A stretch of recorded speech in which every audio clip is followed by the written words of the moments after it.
Embrace the power of knowledge at Sanskriti University. Ranked first in most promising university in engineering and management in India. Visit www.sanskriti.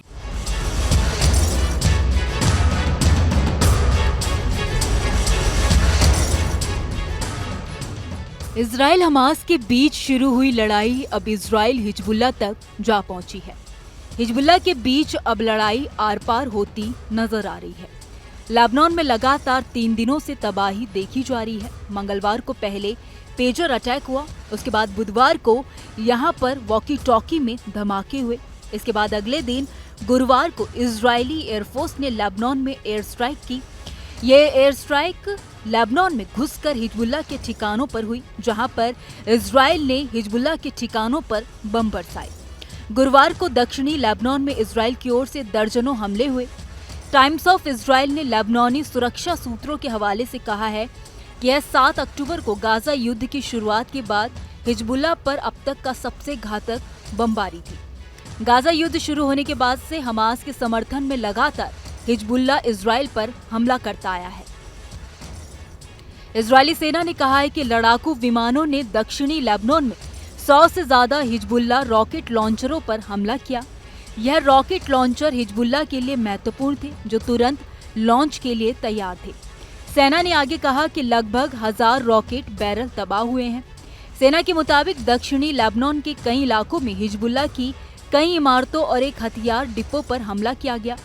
गुरुवार की दोपहर से हमला शुरू हुआ, जो कई चरणों में चला। सेना ने आगे कहा कि आईडीएफ हिजबुल्लाह के आतंकी ठिकानों और सैन्य बुनियादी ढांचों को नुकसान पहुंचाना और कमजोर करना जारी रखेगा। लेबनानी सीमा के करीब उत्तरी इजराइल के कई समुदायों और शहरों के नागरिकों के लिए दिशा निर्देश जारी किए गए हैं। इसमें उन्हें बम शेल्टर में रखने को कहा गया है। आईडीएफ ने नागरिकों को घरों में रहने के लिए कहा है। एयर स्ट्राइक लेबनान की ओर से बड़े रॉकेट हमले के बाद हुई है। इजराइल ने हिजबुल्लाह के साथ युद्ध की तैयारी कर ली है। वहीं गुरुवार को हिजबुल्लाह के मिसाइल और ड्रोन हमले में इजरायली डिफेंस फोर्स के 2 सैनिक मारे गए।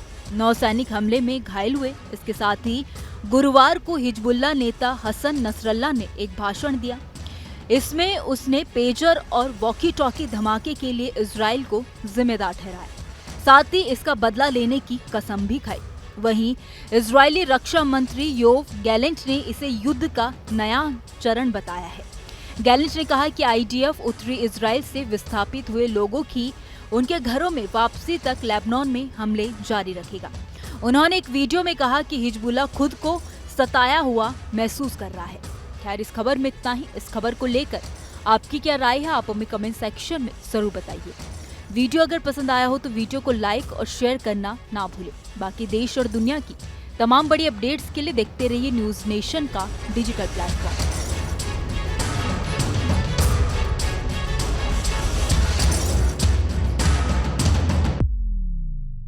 Embrace the power of knowledge at Sanskriti University. Ranked first in most promising university in engineering and management in India. Visit www.sanskriti. News nation अब व्हाट्सएप पर खबरों की ताजा अपडेट के लिए न्यूज नेशन के इस QR कोड को स्कैन करें।